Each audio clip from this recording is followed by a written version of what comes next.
Let us analyze what are the logical reasons. So according to the religious scriptures, whether it be Christianity, Judaism, Hinduism, Islam, it's clearly mentioned in all these scriptures that eating the flesh of swine is prohibited.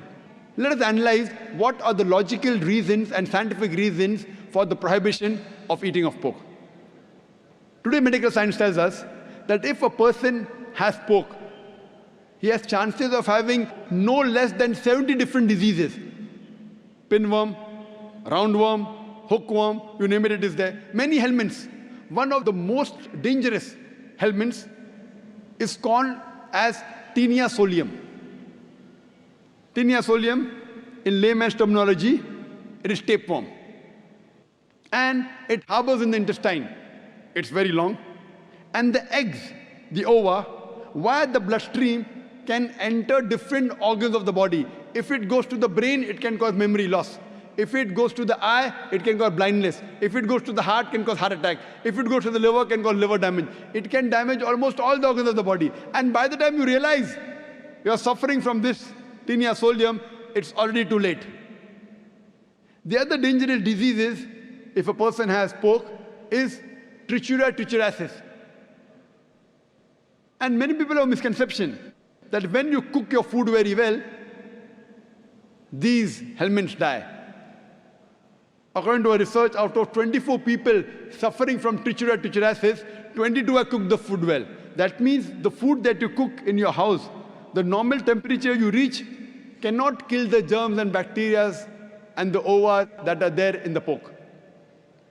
There are various other reasons why a person should not have pork.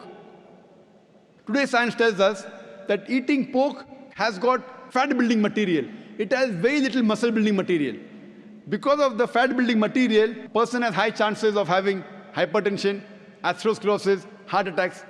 That is the reason more than 50% of the Americans, they suffer from hypertension because most of them are pig eaters. Today we know that one of the most filthiest animals on the face of the earth is the pig. Wherever you find feces, muck, filth, you'll find the pig there. It is the most dirtiest animal. Some people say, in certain countries like Australia, I know, they breed the pig very well, very hygienic. I tell them, even in Australia, in the sty, the pigs are kept together. The pig, when it excretes, it eats its own excreta. So do you have man 24 hours manning wherever he excretes, he picks up the excreta? No. So even in Australia, the pig is dirty. It's one of the most filthiest animals. And one more reason I can think of besides many is that today science tells us pig is the most shameless animal on the face of the earth. It's the only animal that invites its friends to see when it's having sex with its mate. When the pig is having sex with its mate, it invites its friends to see him having sex with the mate. In America, modern society, they have dance parties. After the dance parties, they are swapping of wives. You sleep with my wife, I sleep with your wife. You eat pigs, you behave like pigs.